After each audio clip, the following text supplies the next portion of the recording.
I'm about to ask you a very important and specific question that I want each and every single one of you to answer in the comment section down below, and I will share my thoughts also at the end of the video, so make sure you stick around. How much silver do you need? How much is enough? This is a very open-ended question, but I don't want to hear 5, 10, 15% of your portfolio BS. Say an actual amount. Is it 500 ounces? Is it 100 ounces? Is it 1,000 ounces? I put together 4 different articles talking about this exact question, and each article is very unique in its own way. This one is talking about how much gold and silver is needed for a financial crisis. I like this one in particular because they break down a chart of your monthly expenses in US dollars and how much you would need for gold and silver over the period of 5 years, so you could get a good idea of what you would need if there were a financial collapse and how you would be able to survive through that. Now, this one is interesting because this shows the percentage or the top 1 to 20% of stackers and how much silver you would need to fit in each one of those categories.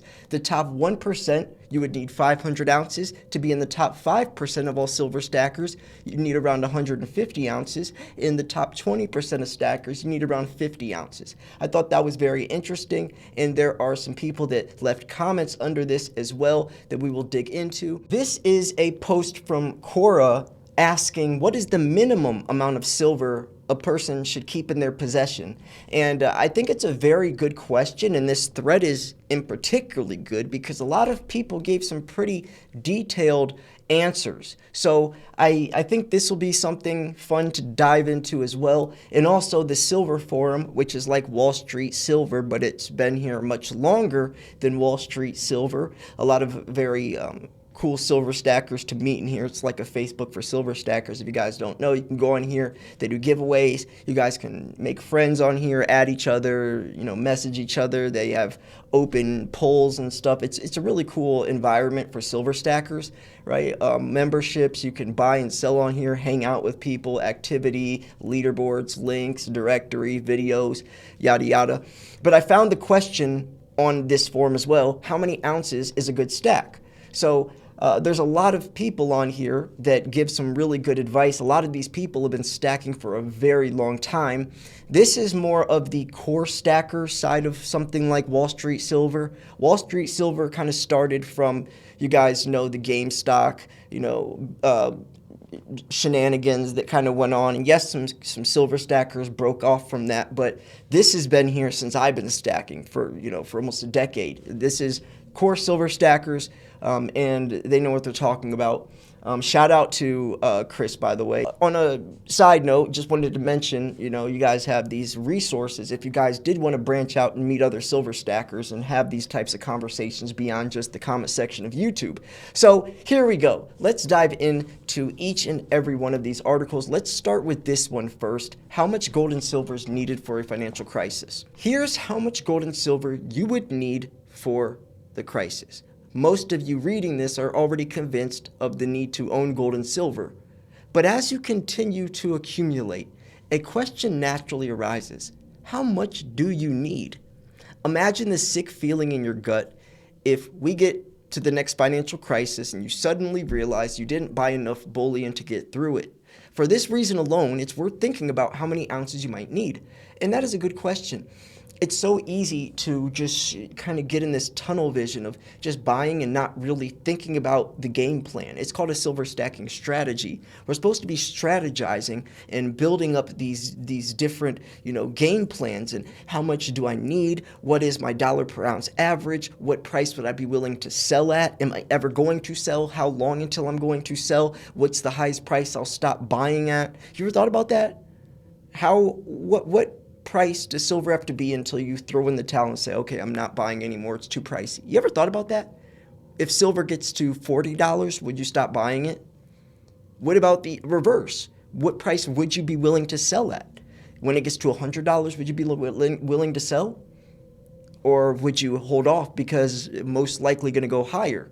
Or would you keep buying at $40 because you know it's going to go a lot higher than $40? You ever think about this type of stuff, or how many years until you would be willing to let go? I mean, I'm 31, so I don't plan on selling, if I do sell, for another 15, 20 years. I mean, by then I'll only be 50 years old in 20 years. So why would I sell now and then still be a silver stacker, making videos and in the community? It just wouldn't make sense. So there's layers to this. But I did want to mention before we go on real quick, what works for you might not work for me, and vice versa. So this is a very open-ended question, like I mentioned, simply because everyone has different financial situations. People are younger or older or have been stacking longer. Some people might have gotten into silver back in the 80s when it was $5, and then someone else started in February 2021 when silver was $30. And then some people have less or more silver than others. So everyone has different situations. So what worked for me might not work for you. So you can't really have one dead set answer. It's more of reflecting upon your own stack and trying to take what you need and leave the rest. So, and that's why I try to make my videos like this. It's more universal. If I'm talking to someone on the phone, like one of my clients from Miles Franklin, by the way, Slayer at milesfranklin.com. If you guys want some great deals, I got Kruger Ants for $3.10 over spot. New specials every single Monday. You can call me on the phone, text me, email me, whatever. I'll hook you up. I make sure you guys got great prices. Anyways, though, yeah, I just had to throw that out there. Slayer at Miles Franklin, don't forget. But yeah, when I'm talking to these people, though, it's more personal, which I love, because then I can say, okay, how much do you have? What is your goal? What type of silver do you like stacking? And then I can get a better idea, right? But if I'm just making a video to thousands of people open-endedly, you can't just say, everyone watching this video needs 500 ounces. You can't do that. So they mention why traditional advice is meaningless in a crisis. So traditional financial advice is that gold should comprise 5 to 10% of assets, or 10 to 20% if you're not including home equity.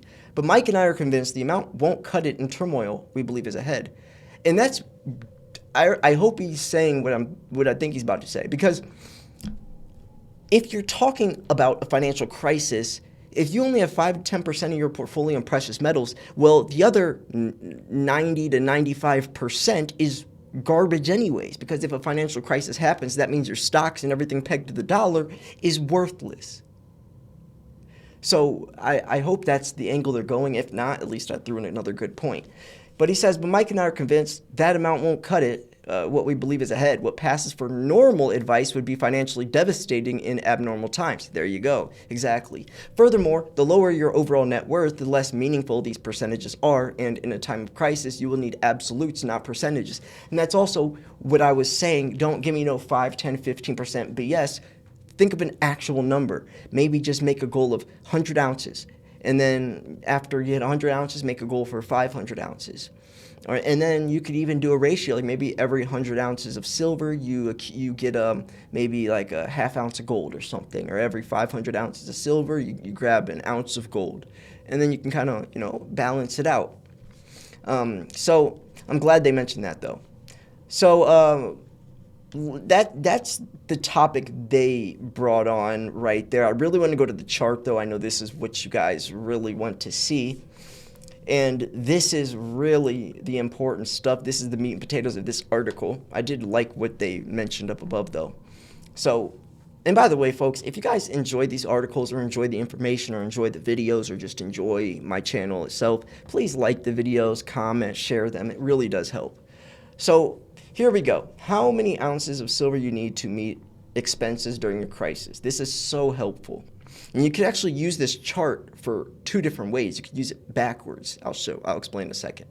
So if your monthly expenses in US dollars are $500 a month, you would need 25 ounces of silver per month. Or 25 ounces of silver would get you through 1 month. 6 months, you would need 150 ounces. 1 year, saying if the crisis lasted 1 year, you would need 300 ounces of silver. So that what they're saying is, if your expenses right now are $500 a month, if you have 300 ounces of silver in your safe, it could get you through 1 year of a crisis. Now, of course, these numbers are going to be very wishy-washy since this article was written and spot price was a completely different price back then, and who knows exactly, what silver would be pegged as if this were to happen or when it happens, but you get the gist of it. So they're saying, and I should probably show you what the actual numbers they're going off of is to give more context. I'm pretty sure, let me see.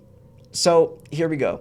The chart assumes gold price keeps up with inflation, though history shows it's likely to far surpass CPI readings. If so, it's possible we need less than what's shown. It also assumes you pay the taxes from another source. So they're saying you might actually need less, but it's better that they're pushing a higher amount just so you're in the safe zone. Because they're saying you most likely would need less if it stays with inflation. So if you have monthly expenses of, let's do more realistic. Like my monthly expenses were like $7,000-8,000 a month. I know it's ridiculous, but I'm paying my mom's rent. I'm helping a lot of people in my family. I have a lot of bills. It's ridiculous, actually. It honestly is ridiculous.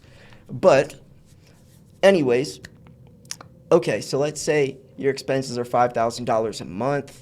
I should be looking more like the $10,000 range. But you would need, for 1 month, 250 ounces. So $5,000 a month. To make it through 6 months for my financial crisis, you would need 1,500 ounces. So if I have 1,500 ounces in my safe or a vault somewhere, that would get me through 6 months of a financial crisis. If this were to last 5 years, I would need 15,000 ounces.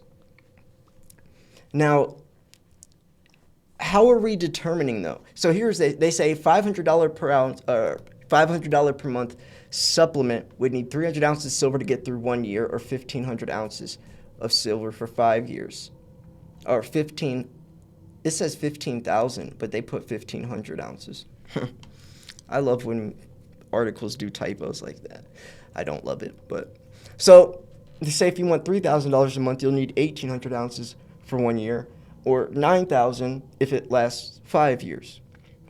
But they do gold as well, so if you guys do invest into gold or wanted to look at this in terms of gold, let's say your expenses are $3,000 a month, you would need, that's 13.8 ounces of gold. What? Yo, that can't be right. Are they talking about grams? It is. They're talking about ounces. For 6 months, you would need 13 ounces of gold to get through 6 months of a crisis with your rent or your bills at $3,000. That's insane. Gold must have been. Oh, this was back when gold was this was written January 2024, so gold was still, I guess that is kind of right. I guess that's wow. I don't know. I also have to remember that silver, it depends how close the crisis will happen, but silver, when the gold to silver ratio starts closing in, is going to start outperforming gold over the next year or so, as it has been, as the gold to silver ratio closes down. So these won't be exact, and who knows the time frame we're looking at. But okay, we've been chatting a lot, so let's keep moving on. How much silver to be in the top 1, 5, and top 20% of all stackers? Like I already mentioned, top 20%, you need 50 ounces. Top 5%, 150. Top 1%, 500 ounces. So what's the minimum amount? So here we go. 5% of your portfolio is often suggested, but remember, if we're stacking for some of the reasons that people are, then the other 90% would be poof. So this guy says, I keep 6 months living expenses in cash, another 6 in gold and silver just in case. I don't know what one should do, but that's what I do. That's actually good. I mean, And it is very important to make sure your stack is, or you have cash. It's very liquid. You have to have cash as well. You have to, because if not, then as soon as an emergency breaks out, or your car breaks down, or you get fired, God forbid, or something, then you're gonna have to sell your silver, mostly at a loss, unless you sell back to us, Miles Franklin. We actually pay above spot price for Eagles. Most people pay 10% below spot price, which is insane, right? We were doing a buyback the other day. Someone asked, how much would you buy my Eagles back off me? He's like saying like 5%, 10% under spot. And I was like, I'll offer you $2.60 above spot. He's like, how? I was like, well, because we're going to resell it anyways at a profit, so why would I rip your head off buying? Of course, you're a client of mine. We have a relationship. Of course, I'm going to buy back off you so you're not getting your head ripped off paying under spot. No, I'm going to give you above spot. I'm going to give you a great price because I'm going to resell it at a profit anyways. So it's a win-win. Most places, you will not even get spot back. Most silver stackers don't even break even, unfortunately. I'm so honored to be able to do what I do, guys. I really am. So Slayer at Miles Franklin, we do buybacks as well. And I guarantee we'll pay a higher price than anywhere else. Your local coin shop, definitely. Most online places, they're not going to. Yeah, anyways, you shouldn't be wanting to sell your silver anyways, but that you got a safety net if you did need to sell. But anyways, yeah. So let's look at some of these. This person says, some considers 100 ounces to be a good amount for newbies. Others say 500 ounces, maybe 1,000 ounces. Sure, there's some members with a much bigger stack, enough to sink a boat. You'll get the joke if you stick around long enough. Yeah. I mean, yeah, there's a lot of actually different metaphors you could go with that. People saying they missed the boat. But also, I like this one. Then build up as much as you feel comfortable and build up a stack that provides in the need to start stacking in the first place. And that's another thing. Get back to the basics. Why did you start stacking? Do you remember? Why did you start stacking? Why? Sometimes I forget that. When I started for, of course, silver stacker, not trusting the government, trying to invest in something that has intrinsic value. But then I started buying these very expensive, high premium coins. But why? That's not the reason I was stacking. I'm supposed to be buying silver for the metal content inside of it, the 1 ounce of silver inside of the coin, not trying to be a collector and then start to have to try to flip my coin on eBay and find some specific buyer willing to pay my price. No. So I got distracted. So I have to get back to the basics. So nowadays I'm buying only Eagles. Like if I'm going to buy silver, it's going to be Eagles. That's all I buy. It's just Eagles. It's a great coin. It's solid. It's low premiums. It's just the best thing. I just buy Eagles now. That's all I do. I already have enough other cool coins, and I have some crazy expensive PF70 coins, Ultra Cameo, and all these rare. I already have all that. And I'm never even going to sell those coins anyways. I also recommend kilo bars. Kilo bars are so cool. Or 10-ounce bars. We have tons of different 10-ounce bars and kilo bars. And we have tons of 100-ounce bars. Our inventory is massive. I know this sounds like a huge advertisement for Miles Franklin, but I'm just being honest. We have massive inventory. We have like 10 different types of 10-ounce bars. I think we have 12 different types of 100-ounce bars. We have a bunch of kilo bars. Like so many. We just have a huge inventory. But shout out to Andy Sheckman. He is in London till the 4th. So maybe try to push a podcast soon in the next couple of days. The time zones are insane. So it's going to be kind of tricky, but we'll try to figure it out. So, I don't know. I mean, there's a lot. I mean, I guess we could wrap it up here. The video's already almost 20 minutes long. So, yeah. Let me know what you think, though. What do you think is enough? Is it 100 ounces? Or you don't have to tell me exactly how much you own. Just give an idea of your logic behind it. And, hopefully you guys enjoyed this. If you do enjoy this video or enjoy stacking or enjoy my channel, please like the video. Make sure you subscribe. And I'm doing a giveaway soon. The entry video is still up. I have to book the plane ticket because I'm jumping out of an airplane soon. I didn't realize the skydiving class is 7 hours long for the I guess whatever it's called, like the beginner tutorial lesson, the beginner's lesson. I have to take this like class. It's like 7 hours long, and then after that, then I'm able to jump. And actually, in Ohio, the totality for the solar eclipse on the 8th, where I live is actually in this. There's like this small region that goes across the United States, and it only hits like a very short, or I guess a very narrow amount of area or land across all the different states. And where it hits is actually in Ohio, but really close near me. And the skydiving place by me offers a skydiving trip to jump out of the plane literally while the eclipse is happening. So not only is this solar eclipse extremely rare, not only am I just so happily skydiving in the same time frame as it happening, but I also live literally in the location of the totality, which is such a small percentage. If you go look at the like where you have to live in the United States to see it, some people drive hundreds of miles just to be in the totality zone. And I'm in the totality zone myself already, about to jump. Like, in the skydiving place said they offer this literally once in a lifetime experience. So you would be jumping out of the airplane, like flying in midair while the eclipse is happening, like while I'm falling from the sky at the same exact time.